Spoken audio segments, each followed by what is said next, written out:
તો જય શ્રી રામ દોસ્તો, સ્વાગત છે તમારું ત્રીજા બ્લોગમાં. તો આજે સન્ડે છે એટલા માટે આપણે છે ને સન્ડેને ફંડે કરી દેવાનો છે. આપણે જવાના છીએ, ખબર નહીં ક્યાં જવાના છીએ, એટલા માટે આપણે મોડા ઉઠ્યા છીએ. આપણો મોટો ભાઈ છે એ દુકાને બેઠો છે. તો આજે આપણે ખબર નહીં ક્યાં જશું. આપણે ડીકે વ્લોગ્સ છે એ ભાઈને બોલાવશું આપણે, પણ આગળ જતા જતા ખબર નહીં વ્લોગ્સ કેવો બને. મને આઈડિયા નથી કે વ્લોગ્સ કેવો બનવાનો છે, બટ બી ઓનેસ્ટ મને ખબર છે કે વ્લોગ જે છે એ ખતરનાક બનવાનો છે. એટલા માટે તમે લાસ્ટ અંત તક જોજો અને કરીએ સન્ડે ને ફંડે બનાવીએ. તો ચાલો સ્ટાર્ટ કરીએ. પહેલાં ફ્રેશ થઈ જઈએ, પછી નાસ્તો કરીએ ને પછી જઈએ દુકાને. ઓ ભાઈ તૈયારી થઈ ગઈ છે ભાઈ. તો ચાલો નીકળીએ ભાટિયામાં. ભાટિયામાં જઈએ ભાઈ, એક્સપ્લોર કરીએ આપણે શું શું છે ત્યાં. મારે હેલ્મેટ કાઢવું ના પડે તો ફટોફટ બેસી જાય, વાહ હે ને હોસ્પિટલ બંધ થઈ જાય. ભાઈ ચાલો બેસીએ ભાઈ. મિડલ ક્લાસ જિંદગી છે ભાઈ, એડજસ્ટ તો કરવું જ. ભાઈ દિનેશભાઈને છે ને શરદી થઈ ગઈ છે. અને શું કામ શરદી થઈ જાય તમને કહું છું. ગુલાબજામુન ખાતા હતા ભાઈએ, આમ કંઈક ઈશારા કરતા 30 જેટલો લગભગ ઈશારા કરતા હતા. 30 ગુલાબજામુન ખાતા પછી ભાઈ શરદી તો શું મોત આવી જાય માણસને. પણ તોય આ પાડા જેવો શરીર છે એટલા માટે આને ભાઈ લોકો કહેતા હતા કે પડી ગયા પણ પડી ગયા નહીં ભાઈ, શરદી થઈ ગયા. જય નંદી મહારાજ. નંદી મહારાજની લારું ટપકે છે.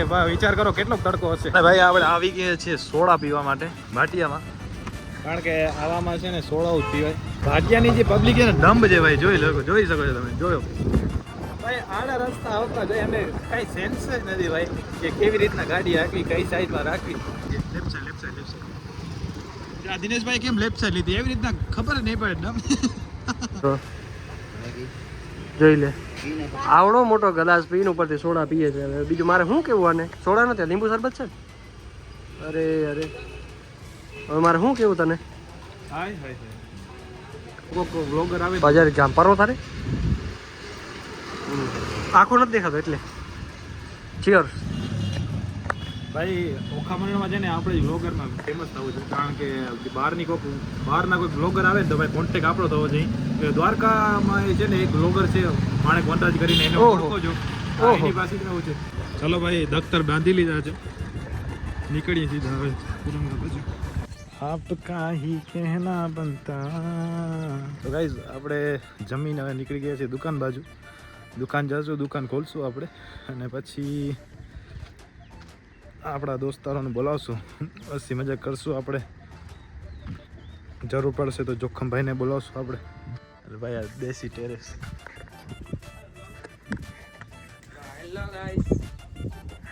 જ્યાં લુખી પાલટી છે ગાઈસ, જે પબજી ફ્રી ફાયરમાં ઘરી ગઈ છે અને ખાટલા રાખ્યા છે ઉપર છે ને. તડકો જે પીક લેવલ ઉપર વયો ગયો છે, જોઈ શકો છો તમે. હવા એવી આવે છે ખતરનાક મસ્ત ભાઈ. અહીંયા આમ ખાટલો પડ્યો હોય ને ભાઈ, સાંજના 10 વાગ્યા સુધી આરામથી પડ્યો. એવી હવા મસ્ત આવે છે ઠંડી ઠંડી. અહીંયા તો ભાઈ આપણી દુકાને આવી ગયા છે એક રૂપારો છોકરો. તમે ખાલી સ્માઇલ જોજો, તમને એટલી ક્યુટ લાગશે કે તમે ફિદા થઈ જશો. કેમ બાકી સ્માઇલ કેમ છે ભાઈ? સ્માઇલ કરતો એકવાર. કેવોક છે તડકો મેઘુભાઈ? તડકો બહુ છે ને અત્યારે અમે કામ કરતા હતા. યસ હાલ થઈ ગયા છે તમારા. ઠંડો પીવા આવ્યા છીએ. तो मामा तो क्या हाल चाल है आपके? बस मैं आपका इंटरव्यू लेता हूँ, ठीक है? बस बढ़िया है। सिर्फ धूप से परेशान है, थोड़ा बारिश आ जाए तो कोई दिक्कत नहीं हो सकता है। और दिक्कत क्या है पता है, जैसे धूप सबको लगती है, हाँ। जैसे ये पशुपालन है जो है उसको भी धूप लगती है। थोड़ा सा भगवान ने बारिश कर दे तो अच्छा रहेगा। वैसे धंधा पानी चलता रहता है। नींबू पानी पियो और सेहत बनाओ, यस खुश रहो। बाकी क्या है, रहने दो। खुश रहने दो। और क्या है, धूप में ज्यादा मत निकलो, काले हो जाएगा। देखो इसकी तरह ये काला हो गया है, ये काला हो गया देख लो, ઝૂમ करके देख लो. છોટું આવી ગયો છે અને એ કહે છે કે ભાઈ એને છે ને ધરાડ ઉઠાડ્યો છે ચા ને બિસ્કિટ લેવા માટે. તેની અંદર બગડી તો હું પછી ગોગરો કરીને આવતો રહ્યો. સો ગાઈસ આવી કાળજાળ ગરમીમાં તો છે ને પડછાયો પર સાથ મૂકી દેવો તડકો છે. બહુ જ એટલે બહુ અઘરો તડકો છે. તો આવામાં છે ને આપણે આઈસ્ક્રીમ મંગાવી લીધી છે, તો બેસ્ટ જ છે. આપણે આઈસ્ક્રીમ મંગાવી લઈએ. બસ શરીરને ટાટું રાખી સર્વાઈવ કરવાનો છે. ગમે એ થાય ભાઈ, સર્વાઈવ જ કરવાનો છે, જીવતા જ રહેવાનું છે. બસ પોઈન્ટ ઓફ વ્યૂ એ જ છે. સુખ ને દુઃખ ને એ તો તડકા ને છાયા જેવો છે અને દિવસ રાત જેવો છે. રાત હોય તો દિવસ આવવાનો છે ને દિવસ હશે તો રાત આવવાની જ છે. તો સુખ આવે એટલે દુઃખ આવવાનો છે અને દુઃખ આવશે તો સુખ આવશે જ. એટલા માટે છે ને સુખની વેલ્યુ ત્યારે થાય જ્યારે દુઃખ આવે ત્યારે.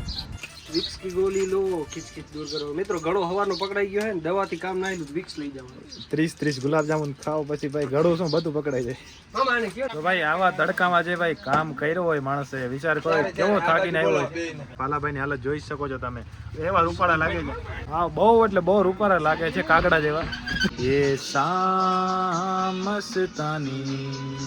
मदहोश किए जाए मुझे डोर कोई खींचे तेरी ओर ही જાય 8 વાગી ગયા છે અને ગામના છોકરાઓ જે ભૂખલા થયા છે ભૂખલા જ છે ઓલરેડી અને ભૂખલા તો થયા છે એટલા માટે મારી દુકાને આવ્યા છે અને નાસ્તો કરે છે ભાઈ જોઈ શકો છો તમે ભાઈ કીધા હતા ફીલ હો रहा भाई ભાઈ एक्चुअली में मैगी खाने मार्केट में मुकणा है आखी जिंदगी मैगी જ ખાય છે ઓ ભાઈ મેગી ખાધી છે ભાઈ मैगी खाने मार्केट में मुकणा છે ઘરે જઈને ખાઈ છે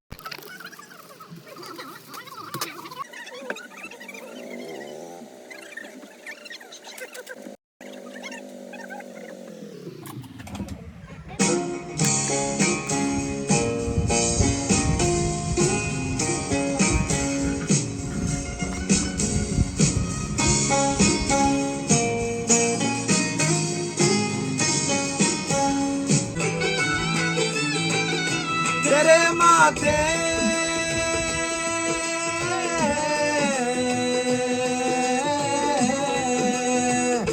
तेरे माथे के कुमकुम को मैं तिलक लगा के घूमूंगा मेरी छोटी सी भूलों को तू नदिया में बहा देना तेरे जूड़े के फूलों को मैं अपनी शर्ट में पहनूंगा જોખમભાઈએ ફોન કર્યો તો મને કે જોખમભાઈ આવવાના છે તો હું વેઇટ કરતો હતો એમની અને જોખમભાઈ આપણે સાક્ષાત સામે ઊભા પ્રકટ થઈ ગયા છે જય માતાજી આજે જરાક મોડું થઈ ગયું હતું કાંઈ વાંધો નહીં આજે ભાઈ ને લેટ થઈ ગયો છે તો કોઈ વાંધો નહીં ભાઈ આપણને તો કોન્ટેન્ટ થી મતલબ છે રવિભાઈ થી મતલબ નથી બટ કાંઈ વાંધો નહીં ઓકે કરો ઓકે કેમ દ્વારકા કી કામ હતું થોડું અચ્છા ઠીક પર્સનલી કામ સેલિબ્રિટી આઈ એમ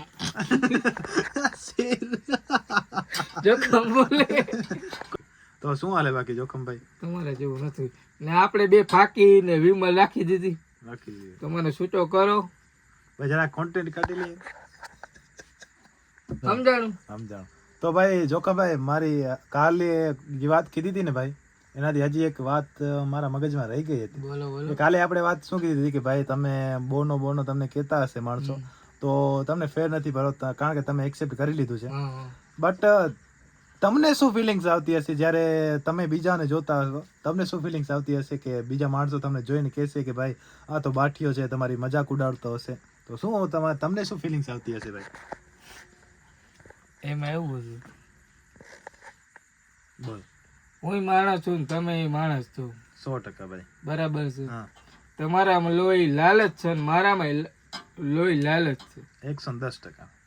બસ ભગવાને કંઈક વિચાર્યું હોય ત્યારે મારે આ હેજ આવી કરી રહ્યો ને મારી કઈક ભૂલ આવે પેલામાં જેવા કરો એવા ભરો બરોબર 100% ભાઈ જેવા બસ હું ભરું છું ને મને કઈ વાંધો જ નથી જેસી ઘરની વેચી ભરની આ બે હાથ ઊંચા કર્યા એમાં દ્વારકા વાળો હું કરે ઈ કહું છું હા એ તો વાત છે દ્વારકા વાળાએ કીધું તું ભાઈ તું જા તું તારે મજા આવે ઈ કર કર હા ઓલો બે નાખે ત્યારે મને યાદ કરજે દ્વારકા વાળાએ કીધું તું નહોતું કીધું. નતું કીધું ઈ જ વાત તો જય શ્રી રામ દોસ્તો અને હવે આપણે એન્ડ કરીએ આપણા વ્લોગની અને આ વ્લોગ કેવો લાગ્યો તમે કમેન્ટ સેક્શનમાં જરૂર રેટિંગ આપજો તો ચલીએ જય શ્રી રામ જય દ્વારકાધીશ અને જય બજરંગબલી મળીએ અગલા વ્લોગમાં અને ત્યાં સુધી ટેક કેર બાય અને